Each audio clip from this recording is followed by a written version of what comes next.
Okay. Yep, that's not my normal bike. Sounds a little bit different. So, my buddy Travis came over. He took first place in the sportsman class in our series, in the Moto series this year. He came over, spent the day riding with me. Great time. Really nice practicing with somebody who's, he's technically just a little bit better than me, but somebody that's on the same level. It was nice. He has a different approach to things, looks at things a little different, so it was really cool. So anyway, as for the Montesa, it was a fun ride. I was a little apprehensive going into it. Travis was nice enough to let me ride the bike for a while, and I did have a lot of fun on it. I wasn't sure what to expect out of it, so I definitely went gentle on things compared to what I do on my bike. But yeah, I felt like I adapted to it really quick. Things I noticed, the bike definitely felt a little bit shorter. The Vertigo is a pretty long bike, so the wheelbase on the Montesa is definitely shorter. Still has a pretty upright stance though, so I like it. I consider it to be a really comfortable bike. I could definitely get used to it.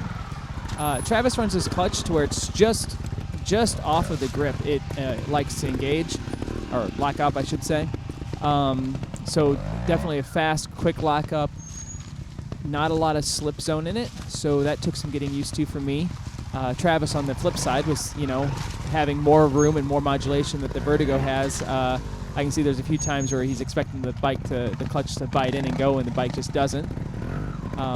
So a little learning curve for both of us. Anyway, the Montesa was really good. I didn't notice the extra weight too much. In the flick turns, I noticed I wasn't getting quite as much rotation as I get on the Vertigo. But some of it could just be, timing, because the bike does respond different. The suspension, the way Travis has his suspension set up, the suspension on the Montesa was a little bit softer, a little bit slower rebounding, so timing was definitely a little different on it. Here you can see me fighting with that clutch some.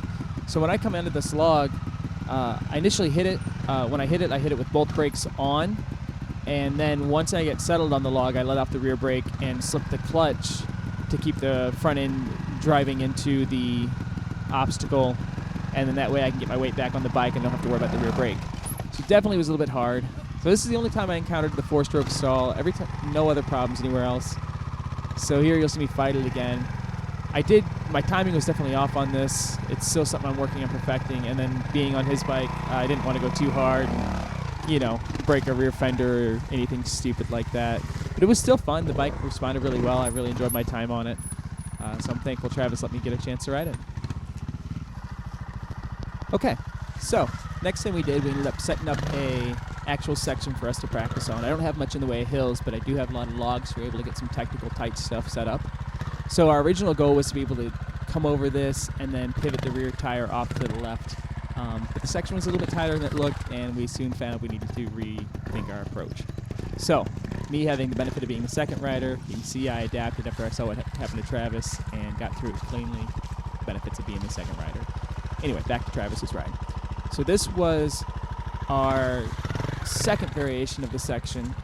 We made the entrance, like I just showed you, a little bit harder. Originally, we were just coming in from beside the log and pivoting over it. Travis is going to do a real nice little hop across the logs there. It's a nice little transfer.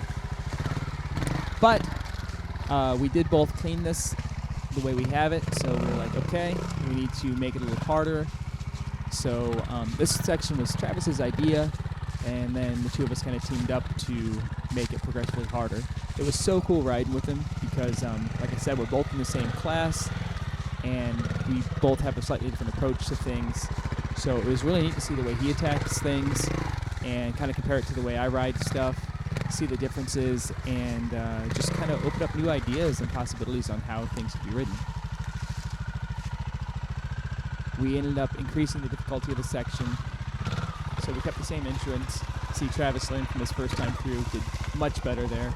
So instead of coming over this log to the left, we decided to go straight over the two logs, and then to a nice double log where the first one's raised off the ground slightly and higher, and the second one's a lot smaller. So you got to carry it so you don't hit your bash blade on the first one, but then get your timing on the second one.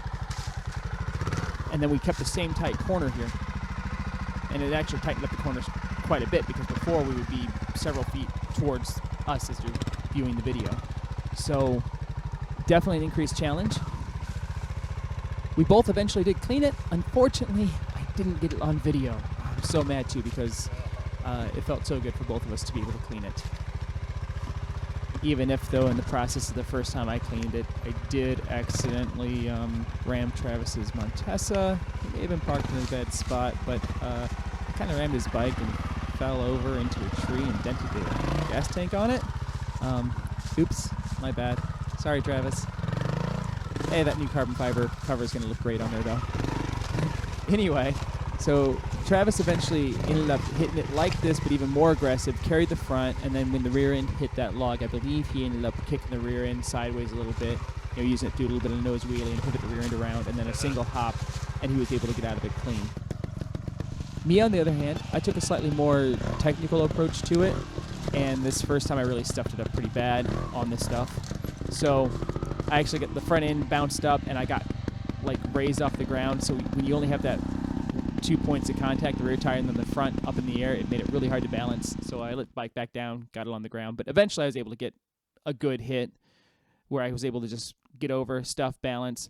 Here you hear I rev up the bike, let off the throttle, then drop the clutch, so I get a really slow, nice transition up onto the log, and then I rolled off slowly, used the log as a kicker to go into a nose wheelie, kick the rear tire off to the right, and then, again, for me, a single positional hop, and I was able to get out. So it was really neat to see the way Travis and I tackle it, different techniques, both at the end of the day yielded cleans. Yeah, it was really cool just to see a different way of doing it, and yeah, it's pretty neat experience. Here we got another section. We ended up playing on this raised log right out of a corner. Didn't get it on video, but it was quite a challenge. Wore us out pretty good. Then we eventually ended up over here riding these logs. Travis has really kicked butt at it, way better than I am. But it was fun. It was a good experience. Sweet line here by Travis.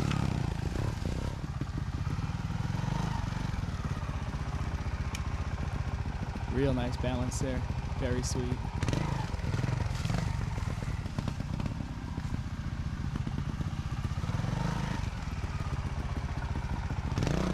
So this was freaking awesome. Love that line. I kept trying. It took me a few tries to actually get it even somewhat close to what he did. Yeah, that sucked. But it's all part of learning, I guess. You're going to have those moments where you come up short, hit stuff, crash, do whatever. Or like this. Just not quite enough drive.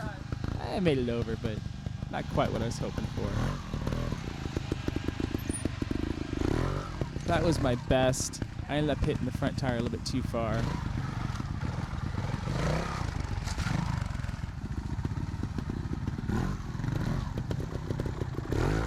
So check out Travis over there in the background. He just started something that we never did actually get right, but it was a lot of fun. So check this out.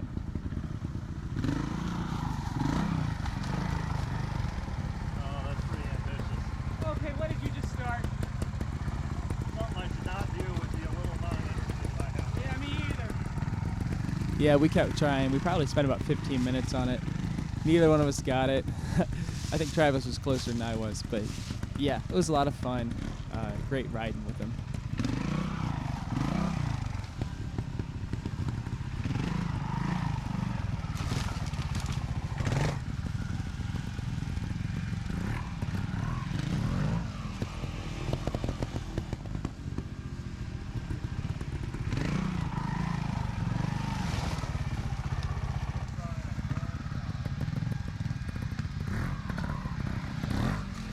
Other than that, I've been working on flick turns lately. You can see my posture here is horrible. I need to get a straighter back, not let my arm snap straight, but instead keep them tight. It'll give me a quicker rotation of the bike and better lift. Same thing during this exercise. I'm doing these just because it helps you get used to reacting to the bike moving quick like this. It's working on my posture and just playing with the bike, and just the more you play with it, the more you know what it's going to do and how it's going to respond. So yeah, been working on that a little bit. Here it is in slow-mo. You can see I'm doing a little better. Back needs to be straighter, but I'm not letting my arm snap out quite as far, quite as fast. So slowly making improvements there. I'm working on some exercises, doing some squats and stuff to help out. Otherwise, been working on the wall here, and that's really about it. The same posture problems apply to this, so trying to get it fixed so it'll just fix a myriad of things or help out with better technique. But otherwise, this is about all I've been working on. Spent a lot of time on this wall. You know, a few months ago I couldn't even ride up it. Now I'm riding up it, so it's pretty cool.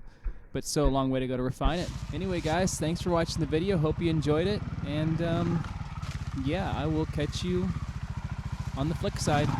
Later.